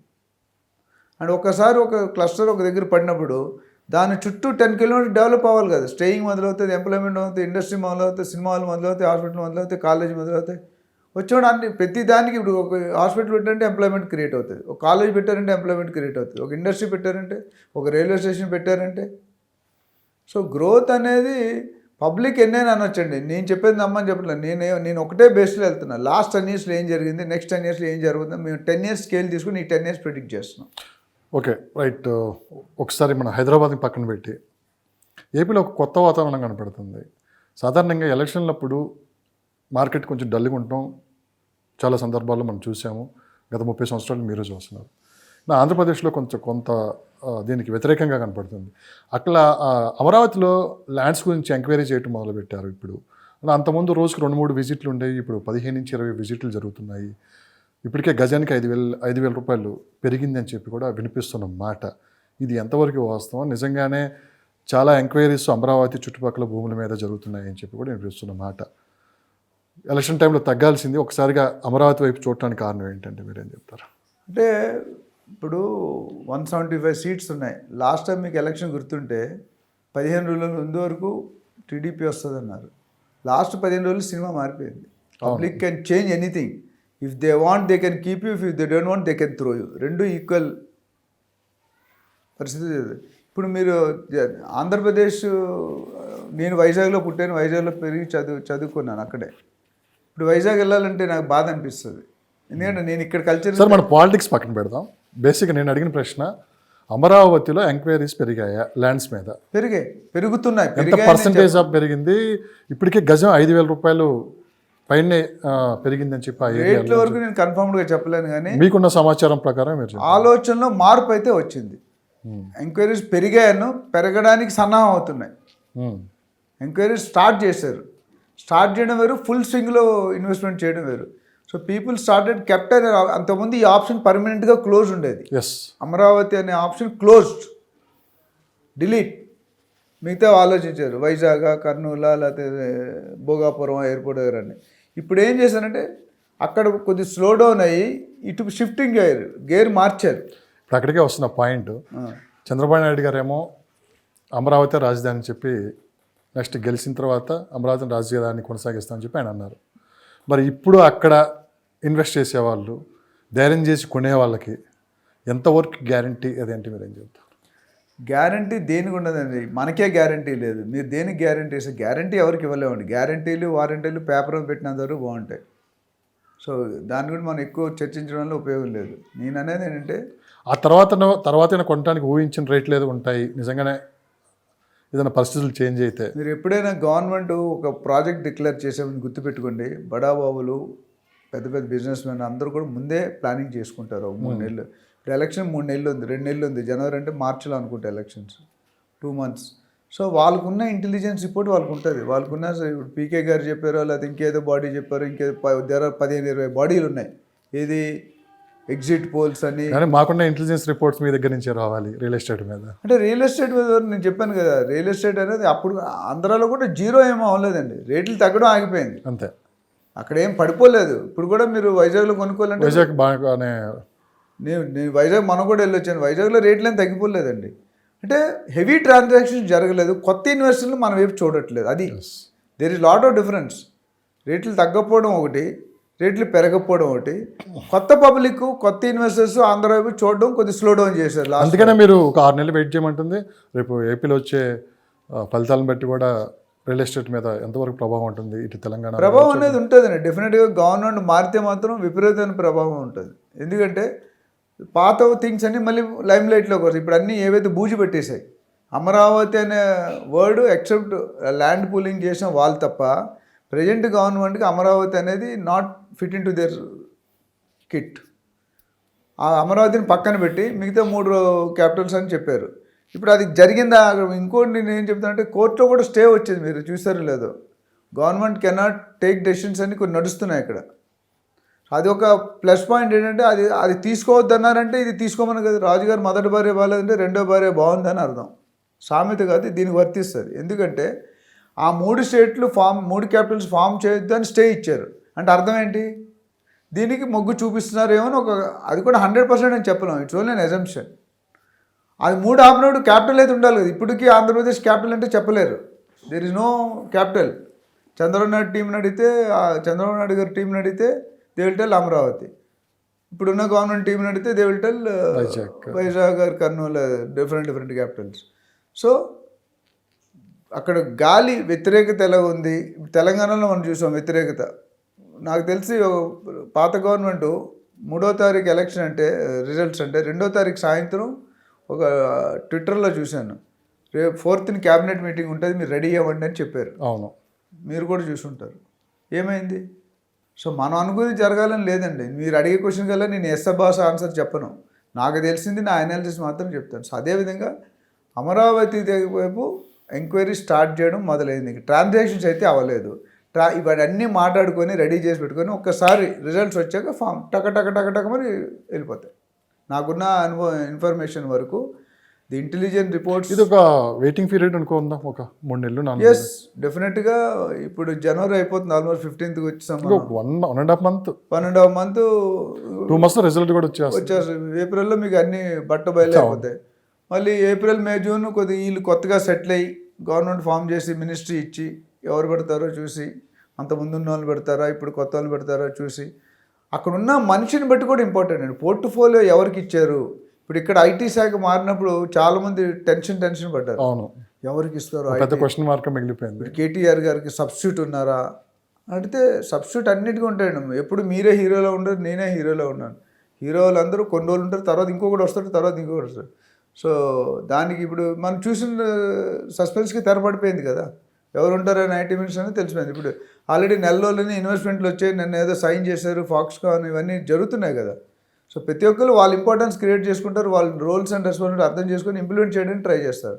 ఆంధ్ర వరకు నాకు తెలిసి అక్కడ కూడా జీరో డౌన్ అవ్వలేదు. కాకపోతే గత 3-4 సంవత్సరాలుగా గ్రోత్ అనేది చాలా స్టాగ్నెట్ అయ్యి స్టేబుల్ అయిపోయి కొన్ని ఏరియాల్లో కొంచెం తగ్గింది.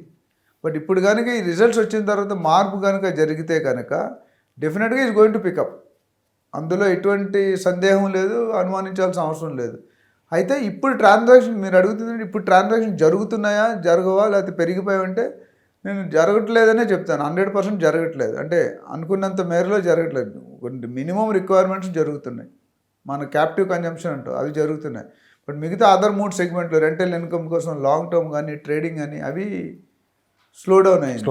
సో ఇప్పుడు ఏంటంటే జనాల మైండ్లో ఈ ఎలక్షన్ కోడ్ డిక్లేర్ చేసిన తర్వాత షిఫ్ట్ అనేది స్టార్ట్ అయ్యింది. ఓకే, షిఫ్ట్ అనేది అంటే అంతకుముందు అమరావతి డోర్స్ మొత్తం క్లోజ్ అయిపోయినాయి. ఇప్పుడు అమరావతి డోర్స్ ఓపెన్ అవుతున్నాయి, ఓపెన్ అయ్యడానికి సన్నాహాలు జరుగుతున్నాయి. అది ఎంతవరకు మేరకు వస్తుంది అనేది టూ ఎర్లీ టు టెల్. అది మన చేతిలో లేదు. ఇప్పుడు ప్రజల్లో అయితే lot of people are looking for change అనేది రిపోర్ట్స్ అంటున్నారు. మరి ఆ చేంజ్ అవుతుందా లేకపోతే ఉన్న వాళ్ళే సాధిస్తారా స్కీమ్స్తో? అందరితో పాటు మనం కూడా వెయిట్ చేద్దాం. మనం చెప్పేది మనం స్పెషల్గా ఎవరికి సపోర్ట్ చేసి మాట్లాడేది లేదు. వాస్తవానికి జరిగిన దాంతో మనం అడ్జస్ట్ అవ్వాలి. పబ్లిక్ ఏం బెనిఫిట్ వస్తుంది పబ్లిక్ చూసుకుంటారు. ఒకసారి తెలంగాణకు వచ్చేద్దాం. హైదరాబాద్ మీరు అన్నారు 666 చుట్టుపక్కల కొనమని అంటున్నారు. ఒక 10 yearsలో ఖచ్చితంగా అదంతా కంప్లీట్ అయిపోతుంది, మంచి రేట్స్ కూడా ఉంటాయి. ఇప్పుడు ప్రైజెస్ ఎలా ఉన్నాయి? మీరు ఒకవేళ ఆ చుట్టుపక్కల మీ రూట్ మ్యాప్ కూడా దాదాపు ఖరారు అయిపోయింది అంటున్నారు మీరు. సో మరి ఆ చుట్టుపక్కల రేట్లు ఎలా ఉన్నాయి? బెస్ట్ లొకేషన్స్ ఎక్కడ ఉన్నాయండి ఏం చెప్తారు? బెస్ట్ లొకేషన్ నేను ఆల్రెడీ అంత ముందు కూడా చెప్పానండి. One of the best suitable option at present conditions south జోన్లో శ్రీశైలం అని కొద్దిగా హోల్డ్ పెట్టారు పబ్లిక్. ఇప్పుడు one of the main area which shooting up is Shamshabad, Kothur, Nandigam, Balanagar, మన షాద్నగర్, బాలానగర్, జడ్చర్ల. ఎందుకంటే ఈ హైవే అనేది this is the longest highway in entire India. NH-44 national highway అంటే భారతదేశాన్ని 2 ముక్కలుగా చీల్చే హైవే ఇది. మీరు భారత్ హైవే చూస్తే స్ట్రెయిట్ పైన కింద దాకా ఉంటుంది. That is one, that's importance. కొన్ని వేల కిలోమీటర్లు ఉంది. రెండోది ఎయిర్పోర్ట్కి 20 నిమిషాల డిస్టెన్స్ షాద్నగర్. తర్వాత ORRకి 20 కిలోమీటర్లు, RRRకి 4-5 కిలోమీటర్లు. షాద్నగర్ దాటిన తర్వాత రాయకల్ తోలిగట్ అవతలే మనకి RRR వస్తుంది. అట్లానే అక్కడ industry Jones, Mekaguda industry zone, అక్కడ already MSN pharma, Natco, Amazon, పెద్ద పెద్ద కంపెనీలన్నీ, డేటా సెంటర్లన్నీ, మైక్రోసాఫ్ట్ ఇవన్నీ కూడా ఆల్రెడీ కొన్ని యాక్షన్స్లో ఉన్నాయి, వచ్చేసాయి. ఆల్రెడీ యాక్షన్స్ వచ్చేసాయి. ఇంకా కొత్త ఇండస్ట్రీలు కూడా ఒక 50-60 ఇండస్ట్రీలు ఉన్నాయి. ఎక్స్పెక్టేషన్ అంటే 1.25 to 1.5 lakhs అక్కడే డెవలప్ అయ్యే ఛాన్స్ ఉన్నాయి ఎంప్లాయ్మెంట్ జాబ్స్. ఎందుకంటే ఈచ్ ఇండస్ట్రీ పెద్ద పెద్ద ఆఫీస్ ఎంఎస్ఎన్ ఫార్మా 4-5 బిల్డింగ్లు ఉన్నాయి. అట్లానే అరుణ్ ఐస్ క్రీమ్ చిన్న మొత్తం ఎంటైర్ తెలంగాణకి అక్కడ డిస్ట్రిబ్యూట్ అవుతుంది, అక్కడే ఉంది. ఎంఎస్ఎన్ ఫార్మా, నాట్కో ఫార్మా మీకు తెలుసు పెద్ద అక్కడ వెహికల్ పార్కింగ్ చూస్తే ఒక 1000-2000 వెహికల్స్ ఉన్నాయి బయట. నేను మొన్న వెళ్ళాను ఒక 4-5 days బ్యాక్. అదేవిధంగా డేటా సెంటర్లు అనేది one of the biggest data centres in the entire Asia వరల్డ్లో. మొత్తం మైక్రోసాఫ్ట్ కానీ అమెజాన్ వాళ్ళు మొత్తం వరల్డ్ ఆపరేషన్ ఇక్కడ తీసుకొచ్చి డేటా స్టోరేజ్ చేస్తున్నారు. సో ఇలాంటివి. అలాగే బాలానగర్లో కూడా ఇండస్ట్రీ అంటే ఇప్పుడు 3 ఇండస్ట్రీలు ఒక పోలేపల్లి SEZ వస్తుంది బాలానగర్ తర్వాత, మీరు జడ్చర్ల కంటే ముందు. అది పెద్ద సెజ్ అంటే special economic zone. Already Balanagar industry ఉంది, కొత్తూరు ఇండస్ట్రీ ఉంది, మేకగూడ ఇండస్ట్రీ. ఇప్పుడు వెస్ట్ జోన్ పెరగడానికి కారణం అంటే ఐటీ ఇండస్ట్రీ. అక్కడ వేరే ఇండస్ట్రీస్ వస్తున్నాయి. ఏ ఇండస్ట్రీకైనా 5,000-10,000 మంది ఎంప్లాయీస్ అయితే కావాలి. అంత పెద్ద లొకేషన్స్ 30 ఎకరాలు, 40 ఎకరాలు, 50 ఎకరాల్లో ఇండస్ట్రీలు పెడుతున్నారు. సో అంత రిక్వైర్మెంట్ ఉందంటే అంతమంది ఎంప్లాయ్మెంట్. ఇప్పుడు ఎంప్లాయ్మెంట్ క్రియేట్ అయిందంటే సో షాద్ నగర్ అనేది అఫోర్డబుల్ రేట్స్లో ఉంది. మెయిన్ చూడాల్సింది ఒక మధ్యతరగతి కుటుంబీకుడు డిటీసీపీ కానీ హెచ్ఎండి కానీ కొనుక్కోవాలంటే జిహెచ్ఎంసీ అక్కడ ఉండదు. అక్కడ ఈ 2 ఏరియాలు వస్తాయి, డిటీసీపీ హెచ్ఎండిఏలో డెఫినెట్గా 20 నుండి 35,000లో ఉన్నాయి. 20 నుంచి 35,000 పర్ స్క్వేర్ యార్డ్ హెచ్ఎండిఏ. ఒకవేళ రోడ్డులో అనుకుంటే కొద్దిగా తగ్గి ఉండొచ్చు. డిటీసీపీలో 10,000 నుండి 20,000-25,000 దాకా ఉన్నాయి. అది రోడ్ సైడ్ బిట్ అయితే 20,000. కొద్ది లాన్కి 1 కిలోమీటర్, 2 కిలోమీటర్, 3 కిలోమీటర్ వెళ్తే 15, 14, 12. అదే బాలానగర్ అని ఒక ఏరియా ఉంది ఆఫ్టర్ షాద్ నగర్. బాలానగర్ ఎస్. ఆ బాలానగర్లో నేను మొన్న చూశాను. జడ్చర్ల దగ్గరలో వస్తుంది. జడ్చర్లకి షాద్ నగర్కి మధ్యలో వస్తుంది. పెద్ద డిస్టెన్స్ కూడా ఉండదు. అక్కడ కొన్ని కార్పొరేట్ కంపెనీస్ కూడా ఆల్రెడీ వెంచర్ స్టార్ట్ చేశారు. వాసవి అనే గ్రూప్ పెద్ద ప్రాజెక్ట్ పెట్టారు. బాలానగర్ చుట్టుపక్కల తీసుకోవచ్చండి. అంటే అక్కడ 10 years మినిమం వెయిట్ చేయాలండి డబుల్ కావాలంటే. 5 yearsలో నేను చెప్పలేను అక్కడ. ఎందుకంటే సిటీకి కొద్ది డిస్టెన్స్ ఆల్మోస్ట్ అది మీకు 60 కిలోమీటర్స్ 60-70 కిలోమీటర్స్. ఓఆర్ఆర్ నుంచి 50 కిలోమీటర్స్. అది RRR తర్వాత వస్తుంది. RRR నేను చెప్పింది అంటే RRR ఎవరైనా ఇన్వెస్టర్స్కి RRRకి ORRకి మధ్యలో అంటే గ్రోత్ అనేది ఫాస్ట్గా ఉంటుంది. ఓకే. గ్రోత్ అంటే తక్కువ రేటు పెట్టుకొని ఎక్కువ టైం వెయిట్ చేసుకుని అది సజెస్టబుల్ ఏరియా. బాలానగర్లో నేను చూసిన ప్లాట్ 8,000-9,000కి దొరుకుతున్నాయి అక్కడ. అట్లానే మీ షాద్ నగర్ ముందు రామేశ్వరం ఒక టెంపుల్ ఉంటుంది రైట్ సైడ్, టోల్గేట్ కంటే ముందు రామేశ్వరం అనే టెంపుల్. అక్కడికి లాన్కి వెళ్తే అక్కడ కూడా 8,000 to 10,000, 9,000, 7,000లో దొరుకుతున్నాయి. అట్లానే NRSA ఉంది, నేషనల్ రిమోట్ సెన్సింగ్ ఏజెన్సీ. అది కూడా పెద్ద ఇండస్ట్రీ. దాని ముందు కూడా కొన్ని ప్రాజెక్ట్స్ చేశారు. అక్కడ కూడా మీకు 10,000 to 15,000, 12,000, 13,000.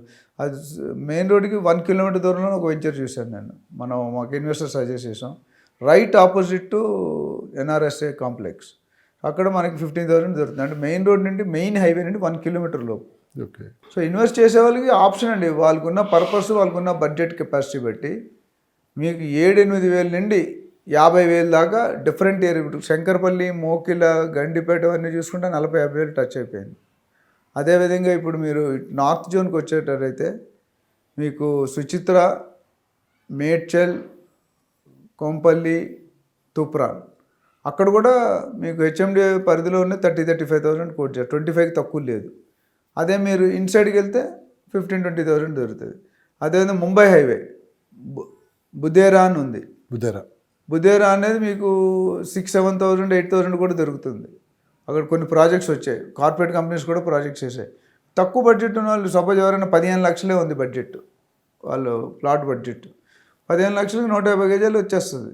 150 నుండి 180 గజాల ప్లాట్స్ మీకు ఈజీగా 10,000 వేసుకుంటే మీకు 15-16 లక్షల్లో వస్తుంది. కొద్దిగా ఎవరైనా లోన్ ఎక్స్టెండ్ చేసుకుంటే 20-25 lakhsకి వెళ్ళచ్చు. హెచ్ఎండిఏ కావాలంటే మాత్రం డెఫినెట్గా మీకు 25 తక్కువ ధర 25,000 to 30,000 ఉంది కాబట్టి 200 ప్లాట్ కావాలంటే ఒక 50 లక్షలు 60 లక్షలు పెట్టుకోవాలి. డిటీసీపీలో మీకు 10 నుండి 15-20 లక్షల వరకు దొరికిపోతుంది. బుదేరాలో చెప్పాను. అట్లనే బాలానగర్లో ఉంది. ఇటుపక్క IIT కంది, సంగారెడ్డి వైపు చూసుకుంటే సదాశివపేటలో మీకు 8-10 వేలు ఉంది. So we will have to go distance. ఎంత డిస్టెన్స్ వెళ్తే అంత తక్కువ రేట్లో దొరుకుతుంది. అయితే ఇప్పుడు చాలామంది డిస్టెన్స్ ఇప్పుడు ఈ రోజుల్లో సిటీకి 30-40 కిలోమీటర్ షాద్ నగర్ దూరం అంటే దూరం కాదు. ఔటర్ రింగ్ రోడ్ వచ్చిన తర్వాత జస్ట్ ½ an hour డ్రైవ్. ఎంతసేపు పడుతుంది మీకు? ఒకప్పుడు మనకి బంజారాయిల్స్ సికింద్రాబాద్ ఉన్నప్పుడు కుక్కటిపల్లి అంటే అంత దూరమా అన్నారు. ఇప్పుడు ఎంత దూరం? కుక్కటిపల్లి సిటీలో ఉన్నది ఇది. అవును. ఏఎస్రావు నగర్, కుషాయిగూడ అది అంత దూరమా అన్నారు. దిల్సుఖ్ నగర్ దూరాలు తగ్గిపోతున్నాయి. దూరాలు తగ్గిపోయి తిక్కిలి పాపులేషన్ అయిపోతుంది కదా. కుక్కటిపల్లి ఇసుకేస్తే రాలదు. ఇప్పుడు ఈ 4 ఏరియాలు చూడండి, దిల్సుఖ్ నగర్ కానీ, కూకట్పల్లి, కుక్కటిపల్లి, ఏఎస్రావు నగర్, మియాపూర్, గచ్చిబౌలి ఇవన్నీ ఒకప్పుడు దూరంగా అనిపించాయి. సికింద్రాబాద్కి 20-25 కిలోమీటర్లు. ఎవరు ఏదో ఇసిరేసినట్టు ఉండేది. ఇప్పటికీ చాలామంది రిగ్రెట్ అవుతున్నారండి. అంటే నేను అక్కడ కొనలేకపోయానే. మేము కూడా ఆల్మోస్ట్ 2000 రేంజ్లో హుడా ఆక్షన్ జరిగింది కుక్కటిపల్లిలో. మా ఫ్రెండే ఐఏఎస్ ఆఫీసర్గా ఉండేవారు, వైస్ చైర్మన్గా ఉండేవారు.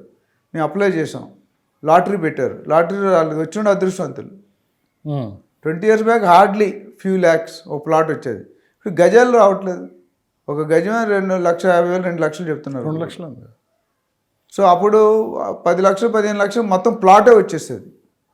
ఈరోజు కోటి పెట్టినా ప్లాట్ రావట్లేదు.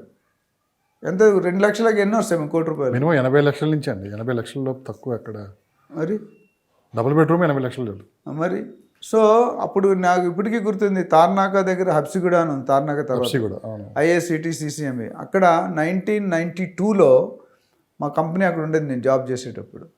అయితే మా friends main road petrol pump పక్కన పెద్ద కమర్షియల్ రెసిడెన్షియల్ కాంప్లెక్స్ చేశారు. 2,50,000 తీసుకోమన్నారు ఫ్లాట్. ఎంత? 1,500 square feet, 2,50,000. ఎప్పుడు? 1992. ఈరోజు ₹1,00,00,000 అయింది అదే ఫ్లాట్. అది ఎవరైనా ఇమాజిన్ చేశారా?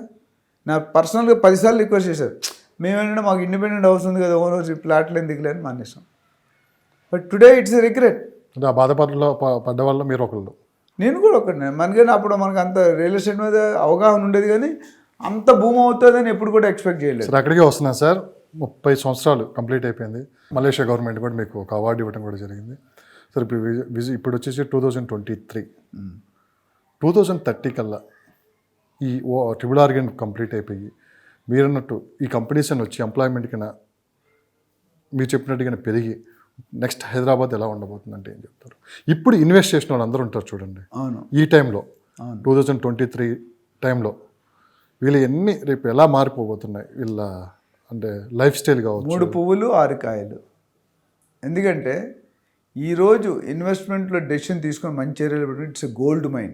గోల్డెన్ డక్ స్టోరీ అంటారు, బంగారు బాతుగుడ్డు.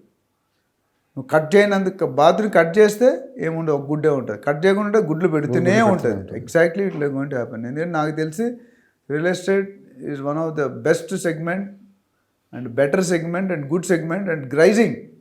చెప్పాను అంతమంది 2030 వరకు $1 trillion. $1 trillion అంటే ఎన్నో సున్నాలు ఉంటాయి. మీరు లెక్క పెట్టుకుంటే కొన్ని లక్షల కోట్లు. అదేవిధంగా 75 million jobs are going to be created in real estate in various segments. when I say real estate, ప్లాట్లు అమ్మడం కాదండి, దాంట్లో 10-15 మెడికల్లో ఎట్లా విభాగాలు ఉన్నాయి, అందులో కూడా అట్లా విభాగాలు ఉన్నాయి. Commercial, residential, property management, advising, consultant, project funding, ఇవన్నీ కూడా మేము ట్రైనింగ్లో ఇవన్నీ ఇస్తాం. సో ఇవన్నీ ఉన్నప్పుడు అంత ఎంప్లాయ్మెంట్ క్రియేట్ మన దగ్గర లేరు అసలు. Trained profession. నేను రియల్టర్ ఆక్సిజన్ అనే కంపెనీ పెట్టడానికి కూడా కారణం అదే. మీ విజన్ 2050 చెప్తున్నారు, నేను అడిగింది విజన్ 2030. 2030 చెప్తున్నాను. 2030లోనే ఇవన్నీ వచ్చేస్తాయి. ప్రొజెక్టెడ్ ఫిగర్స్ గూగుల్లో ఉన్నాయి. మీరు నా మాట వినొద్దు, మీ మాట చూసుకోమనండి. ఓకే, ఆల్రెడీ ప్రొజెక్టెడ్ ఫిగర్స్ ఉన్నాయి. 2040 కల్లా $10 trillion. 50 దాకా వెళ్తున్నారు మీరు. నేను 30-40 చెప్తున్నా. Real estate is going to be massive. ఎందుకు రీజన్ సోమరావు గారిని గుర్తు చేసుకుంటే రీజన్ అందరికీ తెలిసిపోతుంది. ఈ ప్రపంచంలో పెరిగేది పాపులేషన్, పెరగంది ల్యాండ్. సో భూమి మీద పెట్టింది ఎప్పటికీ లాస్ కాదండి. భూమాత ఎప్పుడు మనకు అన్యాయం చేయలేదు. ఏ మాత అన్యాయం చేయలేదు, భూమాత అసలు అన్యాయం చేయలేదు. ఎందుకంటే 75% వాటరే ఉంది ఇండియాలో. 25%లో 5% గుట్టలు, కొండలు అన్నీ తీసేయాలి. అంటే 20%, 50 సంవత్సరాల క్రితం ఎంత ల్యాండ్ ఉందో అంతేలేండి. కానీ పాపులేషన్ అప్పుడు 30-40 కోట్లు ఉంటే ఇప్పుడు 140 కోట్లు అయింది. సో అప్పుడు ఏమవుతుందంటే ఒకే ప్రాపర్టీకి డిమాండ్ పెరిగిపోయింది, సప్లై తగ్గిపోయింది. సప్లై లేదు, కొత్త ల్యాండ్ రావట్లేదు. ఫుడ్ ఐటమ్ ప్రొడ్యూస్ చేసుకోవచ్చు, రైస్ ప్రొడ్యూస్ చేసుకోవచ్చు, బట్ ల్యాండ్ ప్రొడ్యూస్ చేయలేరు కదా. ఉన్న ల్యాండ్ రాను స్కేర్సిటీ అయిపోతుంది. నరీమన్ పాయింట్ అని ఒకటి ఉంది అక్కడ. 1 square feet కమర్షియల్ లాగా 5-6 లక్షలు ఉంటుంది 1 square feet. అంటే 12 inches by 12 inches. Jubilee hills, Banjara hills కూడా 30-40 వేలు చెప్తున్నారు 1 square feet. ప్రైస్ కమర్షియల్లో. రెంటల్లో 200 నుండి 300 రూపాయలు పర్ అడుగు. ఒక స్క్వేర్ ఫీట్కి 300 కట్టాలంటే ఎట్లా అండి? అవును. అంటే ఎంత బిజినెస్ చేయాలి మనం, ఎంత పబ్లిక్ని మనం పబ్లిక్ దగ్గర తీసుకోవాలంటే అంత బిజినెస్ అవ్వాలి కదా. కొన్ని కాస్ట్లీ స్టోర్స్కి వెళ్తే కస్టమర్సే ఉంటారు. అక్కడ 10 లక్షల రెంట్ ఉంటుంది రీటైల్ బిల్డింగ్.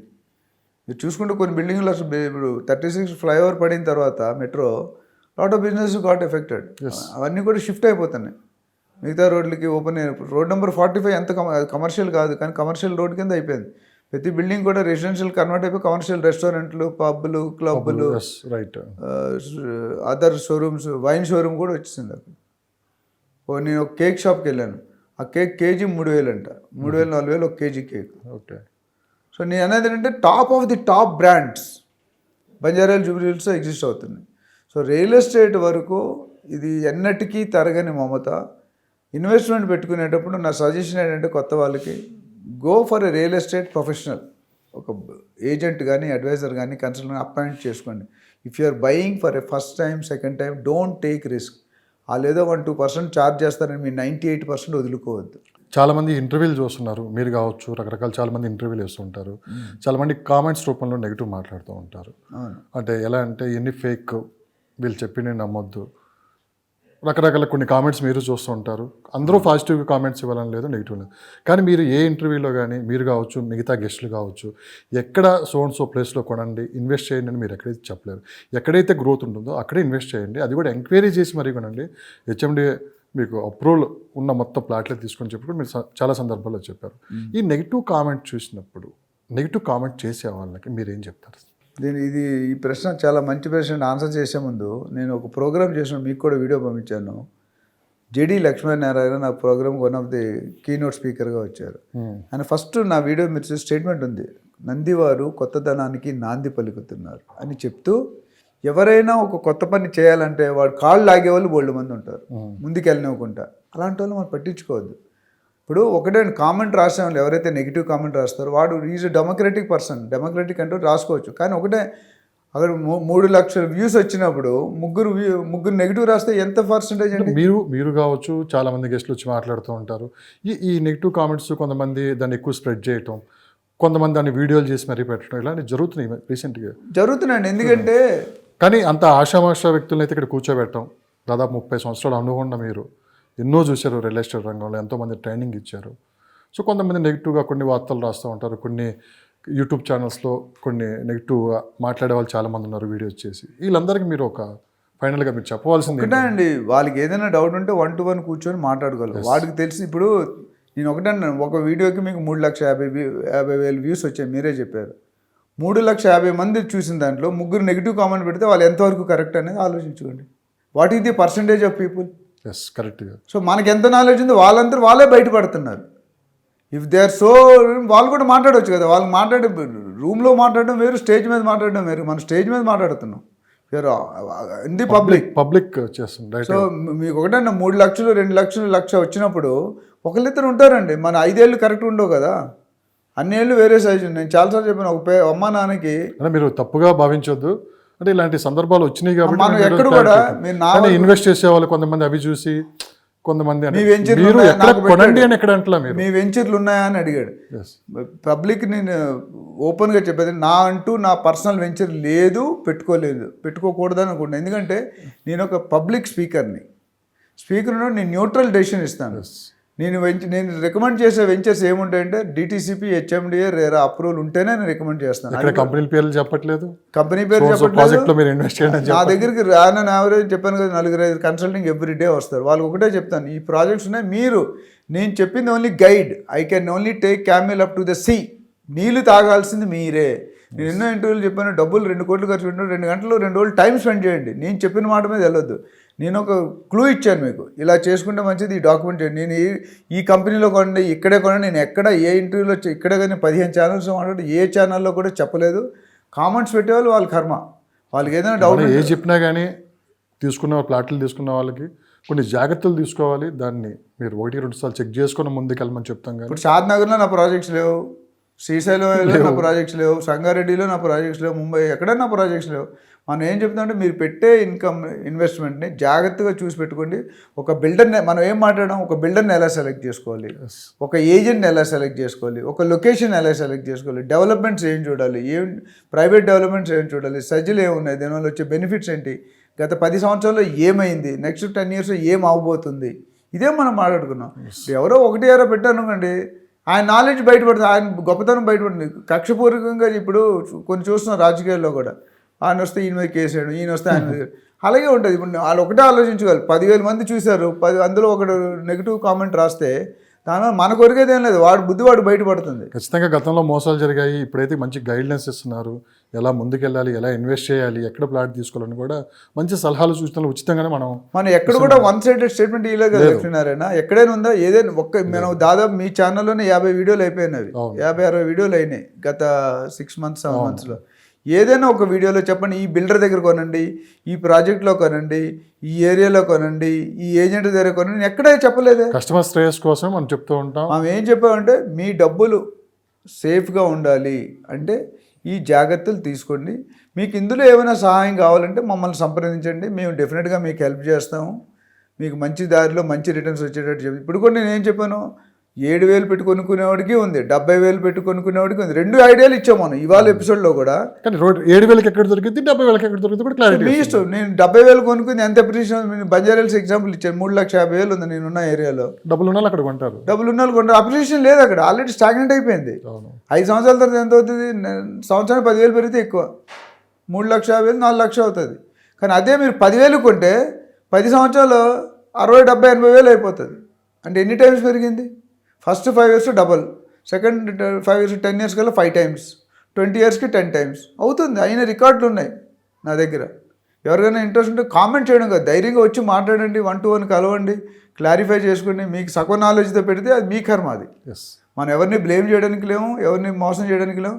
నా కంపెనీకి పెట్టింది పేరు, నేను 30 years ఇండస్ట్రీలో ఉన్నానంటే ఒక్క బ్లాక్ స్పాట్ లేకుండా బతుకుతున్నాను. ఎందుకంటే ఐఎమ్ వెరీ క్లియర్. చాలామంది అడుగుతారు, సార్ మీరు 5,000 కోట్ల కంపెనీ నడిపారు, ఇంత సింపుల్గా ఉన్నారేంటి, డౌన్ టు ఎర్త్ అంటే ఎంత ఎదిగితే అంత ఎదిగి ఉండాలి మంచిది. మనం ఇక్కడ పబ్లిక్ సేవ చేయడానికి ఉన్న అవేర్నెస్ క్రియేట్. ఇప్పుడు మీరు నాకు ఎంత డబ్బులు ఇచ్చారండి ఇంతవరకు? ₹1 ఇచ్చారా? మా ఇంటికి వచ్చి రికార్డ్ చేస్తే మా టీలు టిఫిన్లు ఖర్చులు తప్ప మీరే నాకు ఇవ్వట్లేదు అని నేను అడగట్లేదు. అంటే మనం ఒక ప్యాషన్తో చేస్తున్నాం, కష్టంతో చేయట్లేదు, ఇష్టంతో చేస్తున్నాం. ఇష్టంతో పని చేస్తే అన్నీ అవుతాయి. 10 మందికి ఉపయోగపడాలి, 10 మందికి మన వాళ్ళు బాగుపడాలి. పెట్టిన ప్రతి రూపాయి వాళ్ళకి సేఫ్ సైడ్గా. ఇప్పుడు 11,000 మందికి ట్రైనింగ్ ఇచ్చానంటే 11,000 ఈచ్ ఫ్యామిలీకి 4-5 members ఉంటారా? నా ఉద్దేశం అంటే 1,00,000 మందికి ట్రైన్ చేయాలంటే 5 లక్షల మంది నా పేరు చెప్పుకొని బతకాలి. అంటే we are creating so many leaders. ఆ లీడర్ అయిన తర్వాత వాడు ఇంకో 10 మంది లీడర్స్ క్రియేట్ చేస్తారు. నా దగ్గర ఎంతోమంది చదువు ట్రైనింగ్ తీసుకునే వాళ్ళు, మెంటర్షిప్ తీసుకునే వాళ్ళు, దే రన్నింగ్ గుడ్. అందరూ చేయండి. మీరు ఒక క్వశ్చన్ అడిగారు, ఎంత శాతం సక్సెస్ అయిన ఒక పాత వీడియోలు ఎక్కడ అడిగారు మీరు. నేను 100% నేను ఎప్పుడు చెప్పలే.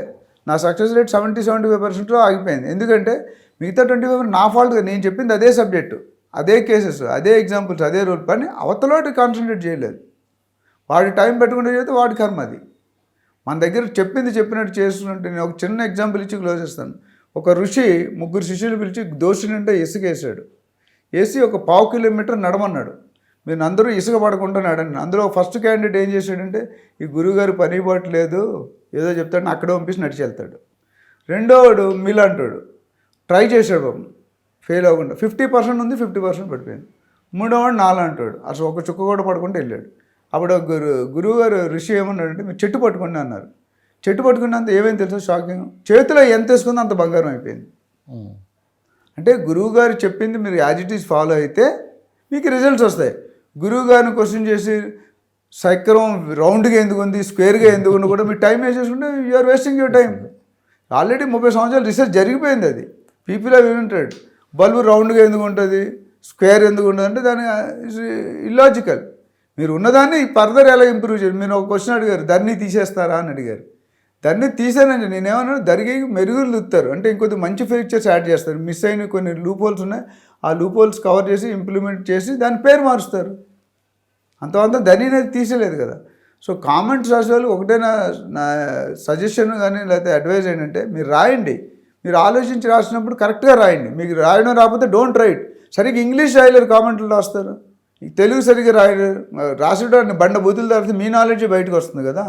మీరు కామెంట్ చేయాలనుకుంటే చేయండి ప్లీజ్, యు ఆర్ వెల్కమ్. మీరు నెగిటివ్ రాయండి, కరెక్ట్ రాయడం నేర్చుకోండి ఫస్ట్. ఎంత టైం చేసుకుని ఎంత రీసెర్చ్ చేసి మేము చెప్తామండి. Yes correct. We want to do service to the public. So comment చేసే వాళ్ళు దయచేసి నా రిక్వెస్ట్ ఏంటంటే మీరు రాయండి, సెన్సిబుల్ కామెంట్స్ రాయండి. ఇంకోటి 10,000 మందిలో నువ్వు ఒక్కడో రాస్తుంటే నీ బండారం బయటపడుతుంది. అది ఒక్కటే ఆలోచించుకుంటే చాలు. More than enough. Thank you sir, thank you very well. Thank you అండి.